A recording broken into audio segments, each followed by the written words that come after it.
వ్యాఖ్యలపై దుమారం popular చేస్తున్నారన్న CM. గతంలో వ్యవసాయం చేశాను, ఇప్పుడు రాజకీయం చేస్తున్నాను. మంచి జీతం ఇస్తాం, హెల్ప్ చేయి. ఐబొమ్మరావుకి పోలీసులు బిగ్ ఆఫర్. అమరావతి రక్షణ దొరికిందా? కేంద్రం గ్రీన్ సిగ్నల్ ఇచ్చిందా? వివరణ ఇచ్చినా చల్లారని ఫైర్. పవన్ సారీ చెప్పాల్సిందేనా? ఏపీలో ఎమ్మెల్సీల రాజీనామా వివాదం, ఆమోదంలో చైర్మన్ జాప్యం, అవమానం. ఈ అంశాలపై ఈరోజు మనతో విశ్లేషించడానికి Maha group chairman and managing director Vamsi గారు మనతో ఉన్నారు. వంశీ గారు నమస్తే సార్. నమస్తే రాజు గారు. మన్మోహన్ మీకు, మీరు మాకు, ప్రధానితో సీఎం రేవంత్ రెడ్డి గారు ఈరోజు ప్రధాని గారిని తెలంగాణ రైజింగ్ 2047 కార్యక్రమానికి ఆహ్వానించారు. ప్రధాని గారితో పాటు సోనియా గాంధీ, రాహుల్ గాంధీ, ప్రియాంక గాంధీ, మల్లికార్జున్ ఖర్గే గారిని కూడా ఆహ్వానించడం జరిగింది. ఈ సందర్భంగా ప్రధానమంత్రి గారిని ముఖ్యమంత్రి రేవంత్ రెడ్డి గారితో పాటు ఉప ముఖ్యమంత్రి బట్టి విక్రమార్క గారు కూడా వెళ్ళటం జరిగింది. ఆయన కూడా ఇటు పక్క కుర్చీ చేసుకొని ఉన్నారు. తను ముగ్గురు చేశారు. అయితే ఈ సందర్భంగా ఆయన ఒక విన్నపం చేశాడట. మన్మోహన్ సింగ్ గారు ప్రధానమంత్రిగా ఉన్నప్పుడు, మీరు గుజరాత్ ముఖ్యమంత్రిగా ఉన్నప్పుడు మన్మోహన్ సింగ్ గారు మీకు ఇచ్చినటువంటి సహకారంతో మీరు గుజరాత్ రాష్ట్రాన్ని అద్భుతంగా తీర్చిదిద్దగలిగారు. మీరు కూడా మా దగ్గరకు వచ్చి ఆ రోజు కాంగ్రెస్ మీకు సహకరించింది, ఈరోజు బీజేపీగా వచ్చి మీరు కాంగ్రెస్కు సహకరించండి అని చెప్పని అడిగారట. తెలివితేటలు కానీ మాటకారితనం కానీ అవన్నీ కూడా రేవంత్ రెడ్డి గారికి ఉన్నట్టుగా మరి ఎవరికి రావేమో అనిపిస్తూ ఉంటాయి. ఇట్లాంటివన్నీ ఎక్కడ పట్టుకొస్తారు కానీ మొత్తానికి ఇట్లాంటివన్నీ ఎక్కడ పట్టుకొస్తారు కానీ మొత్తానికి భలే పట్టుకొచ్చి భలే అడుగుతుంటారు. అది చూడటానికి వినటానికి కూడా బాగానే ఉంది కదా, వినటానికి మాట్లాడటానికి కూడా బాగానే ఉంది. ఆ రోజు మీకు వారు సహకరించారు, ఈరోజు మీరు మాకు సహకరించండి అని. ఆ రోజు కాంగ్రెస్ బీజేపీకి సహకరించింది, ఈరోజు బీజేపీ కాంగ్రెస్కు సహకరించండి అని చెప్పేటువంటి ప్రక్రియ. సరే మొత్తానికి ఆయనకి ఏదో వస్తారో తిరిగి మొత్తానికి అయితే ఇన్విటేషన్ ఇచ్చారు. సరే అట్లాగే రాహుల్ గాంధీ గారికి, ఖర్గే గారికి అందరికీ ఇచ్చారు. బట్ ఓవరాల్గా సబ్జెక్ట్ అది. అదే తెలంగాణ రైజింగ్ 2047 దీనికి సంబంధించి ఇప్పటికే వారోత్సవాలు అని చెప్పని కొంత కార్యక్రమాలు మొదలైనవి. ఏదో ఒక యాడ్ కూడా ఇచ్చినట్టు ఎవరికి కనపడలేదు. యాడ్ ఎక్కడ కూడా స్టార్ట్ అవ్వలేదు సార్. ఏది అసలు ఏ రైజింగు, ఏమి రైజింగు, ఎలాంటి రైజింగు, ఎవరికి రైజింగు, ఎవరి రైజింగు, ఏమి రైజింగు అన్నటువంటిది తెలియజేయాలి కదా, తెలియజేయాలి కదా. అది ఇంతవరకు లేదు. సరే అది మరి ఎప్పుడైద్దో ఏంటో మరి అదేదో జరుగుతూ ఉంటుంది. అదే అది మామూలుగా అంటే ఒక పెద్ద సబ్జెక్ట్ తీసుకున్నప్పుడు దాన్ని పబ్లిక్లో తీసుకెళ్ళటానికి ఒక ప్రణాళిక ఉండాలి. ఆ ప్రణాళిక ఏమీ లేనట్లేదు. అదేదో రైజింగు, ఆ రైజింగ్ అటు వెళ్తూ ఉండిద్ది. సరే ఇది మొత్తానికి జరిగినటువంటి అంశం. ఇక ఢిల్లీలో ఇంకేదో 2-3 ఆసక్తికరమైనటువంటి సంఘటనలు కూడా చోటు చేసుకుని బొబౌ రేణుకా చౌదరి గారు బొబౌ అన్నారట. అది పెద్ద పంచాయతీ అవుతున్నట్లుంది. రాహుల్ గాంధీ గారు ఖర్గే గారికి మసాజ్ చేశారు. ఆయనకి ఏదో షోల్డర్ పెయిన్ ఉంటే అట్లాంటి రాహుల్ గాంధీ గారు వెరైటీగా చేస్తుంటారు అప్పుడప్పుడు. సరే శిరీష్ ఉన్నట్టున్నాడు. శిరీష్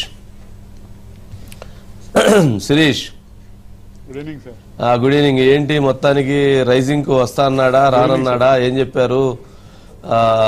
మోదీలాగా మన్మోహన్ లాగా సహకరిస్తా అన్నాడా, లేకపోతే అట్లా సహకరించనన్నాడా, ఏమన్నారు?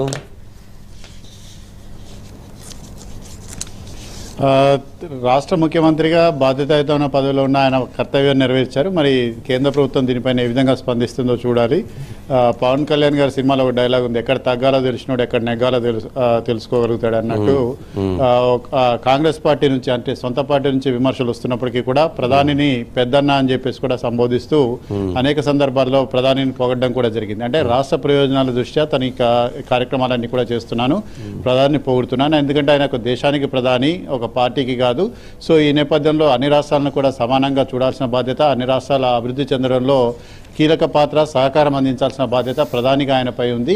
అందరూ అభివృద్ధి చెందినప్పుడే కుటుంబం బాగుంటుంది. అదేవిధంగా దేశంలో అన్ని రాష్ట్రాలు కూడా సమానంగా అభివృద్ధి చెందినప్పుడే దేశానికి కూడా దేశ ఆర్థిక అభివృద్ధి అనేది కూడా జరుగుతుంది. సో ఈ నేపథ్యంలో రాష్ట్రానికి సంబంధించి తెలంగాణ ప్రభుత్వం తీసుకొస్తున్న కార్యక్రమం ఏదైతే ఉందో దానికి అదేవిధంగా అనేక రకాలుగా సహకరించాలని చెప్పేసి గతంలో ఒక కార్యక్రమం జరిగినప్పుడు కూడా సాఫ్రాన్ మోటార్స్కి సంబంధించిన కార్యక్రమం జరిగినప్పుడు కూడా ప్రధాని వీడియో కాన్ఫరెన్స్ ద్వారా అటెండ్ అయినప్పుడు రేవంత్ రెడ్డి ఇదే విషయాన్ని కూడా విజ్ఞప్తి చేశారు. ఈసారి మరోసారి విజ్ఞప్తి చేయడం కూడా జరిగింది. అయితే ఈ సందర్భంగా ఆయన ఒక గతంలో జరిగిన ఒక సంఘటనను కూడా ఉపయోగించుకున్నారు. గతంలో మీరు గుజరాత్ ముఖ్యమంత్రిగా ఉన్నారు.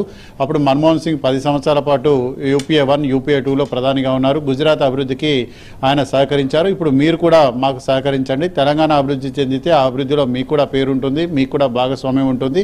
తెలంగాణ ప్రజలు కూడా మిమ్మల్ని కూడా గుర్తుంచుకుంటారని చెప్పడం ద్వారా పెట్టుబడిదారులు అనేవాళ్ళు, పారిశ్రామికవేత్తలు అనేవారు కొన్ని రాష్ట్రాలకే పరిమితం కాకుండా దేశంలోని అన్ని రాష్ట్రాలకు వచ్చేలాగా, అందులోనూ తెలంగాణలో డిఫెన్స్ ఆధారిత పరిశ్రమలన్నింటి కూడా ఎక్కువగా అభివృద్ధి చెందుతున్న నేపథ్యంలో అలాంటి పరిశ్రమలను రాష్ట్రానికి రప్పించే విధంగా కూడా రక్షణ శాఖ మంత్రితో సమావేశమయ్యారు. దాంతోపాటుగా అంటే గతంలో ఆంధ్రప్రదేశ్ ప్రభుత్వం విశాఖలో నవంబర్ 14-15 తారీఖులో సిఏఏ సమ్మిట్ ఏదైతే నిర్వహించారో ఆ తర్వాత తెలంగాణ ప్రభుత్వం కూడా అలాంటి సమ్మిటే నిర్వహించాలని చెప్పేసి కూడా నిర్ణయించి తెలంగాణ గ్లోబల్ రైజింగ్ సమ్మిట్ పేరుతోటి ఈ కార్యక్రమాన్ని కూడా నిర్వహిస్తుంది. 2047 నాటికి కూడా తెలంగాణను దేశంలో పారిశ్రామిక అభివృద్ధిలో కానీ ఉద్యోగ ఉపాధి అవకాశాల్లో కానీ అగ్రస్థానానికి రావాలన్న ప్రయత్నం అనేది కూడా జరుగుతుంది. కానీ మీరు అన్నట్లుగా ప్రచారం విషయంలో మాత్రం కొంత వెనుకబడి ఉన్నారు. అది తెలంగాణ గవర్నమెంట్ లో ఉన్న కొద్దిగా మైనస్ ఏదైతే అదే విషయం. ఇప్పుడు నాకెందుకో ఇంకొక రకంగా సరే ఇది సబ్జెక్ట్ ఇది బాగానే ఉంది, దీనికంటే ఇంకా బహుబాగుంది అని అనిపించడానికి నాకు ఎందుకో ఒక సబ్జెక్ట్ కనపడుతూ ఉంది. ఆ రోజు మన్మోహన్ సింగ్ గారు గుజరాత్ ముఖ్యమంత్రిగా ఉన్నటువంటి మోడీ గారికి సహకరించడంతో మోడీ గారు అభివృద్ధి చేసి ప్రధానమంత్రి అయ్యారు. ఇప్పుడు మోడీ గారు రేవంత్ రెడ్డి గారికి సహకరిస్తే రేవంత్ రెడ్డి గారు కూడా పిఎం అయ్యేదానికి ఒక అడుగు పడేదానికి ఏమైనా అంత దూరం కూడా ఆలోచించవచ్చా? అంటే ఆయన అక్కడ ఒక కీలక అంశాన్ని ప్రస్తావించారు. మీరు గుజరాత్ మోడల్ని తీసుకొచ్చి దేశమంతటా పరిచయం చేశారు, నేను తెలంగాణ మోడల్ని దేశమంతటా ప్రచారం చేస్తానంటున్నారు. కానీ ఆయన ఉన్న పార్టీ వేరు, ఈయన ఉన్న పార్టీ వేరు. కాంగ్రెస్ పార్టీలో సీఎం కావడానికే చాలా వరకు కూడా శ్రమించాల్సిన పరిస్థితి. కానీ కాంగ్రెస్ బీజేపీకి సహకరించింది, ఈ రోజు బీజేపీ కాంగ్రెస్ సహకరించడం అనేటువంటిది అది అదేలే అంటే అవన్నీ సాధ్యం కావు. కానీ బట్ సరే అంత దూరం వేయగలిగినటువంటి వ్యక్తి, శక్తి, యుక్తి ఉన్నటువంటి వ్యక్తే రేవంత్ రెడ్డి గారు.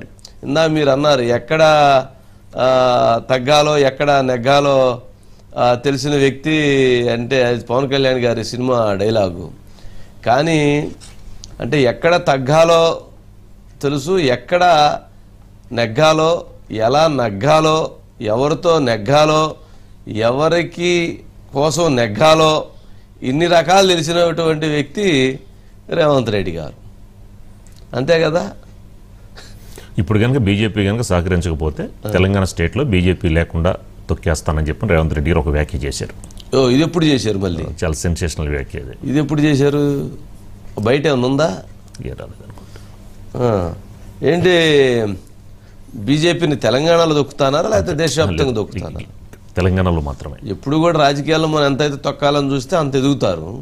కిషన్ రెడ్డి ఇందాక చిట్చాట్లో చెప్పు ఆయన ఏమన్నారు ఇందాక కిషన్ రెడ్డి దీని గురించే మాట్లాడారు. అసలు గుజరాత్ ప్రధానిగా ఉన్న సమయంలో నరేంద్ర మోడీకి కాంగ్రెస్ పార్టీ ఎప్పుడూ కూడా సహకరించలేదు. 10 సంవత్సరాల పాటు కూడా గోద్రా అల్లర్లు అని చెప్పేసి రకరకాలుగా కేసులు పెట్టి వేధించారు. అమిత్ షా లాంటి వాళ్ళని రాష్ట్ర బహిష్కరణ చేశారు. చాలా రోజుల పాటు ఆయన ఢిల్లీలోనే ఉన్నాడు. సో దాదాపుగా ఆయన సొంత శక్తియుక్తులతోటి, ఆయన సొంత తెలివితేటలతోటి పారిశ్రామికవేత్తలను రప్పించి ఆయనకున్న అనుభవంతో ఆయన గుజరాత్ను అభివృద్ధి చేశాడు. కానీ కేంద్ర ప్రభుత్వం ఎక్కడ కూడా ఆయనకు సహకరించలేదనేది ఒక విషయం. రెండోది, ఈరోజు కేంద్ర మంత్రులందరినీ కూడా కలిశారు రేవంత్ రెడ్డి గారు. తెలంగాణ గ్లోబల్ సమ్మిట్కి రమ్మని ఆహ్వానించారు.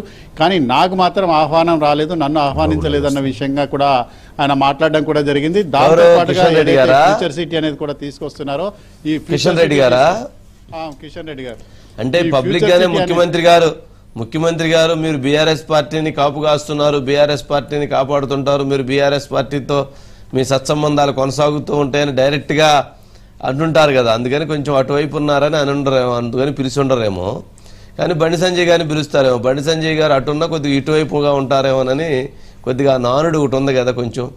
సరే ఆయన పొలిటికల్ ఆయన ఫైట్ ఆయన ఉన్నా కానీ బీఆర్ఎస్కి అగైనెస్ట్గా ఆయన ఉండేది బండి సంజయ్ గారిది.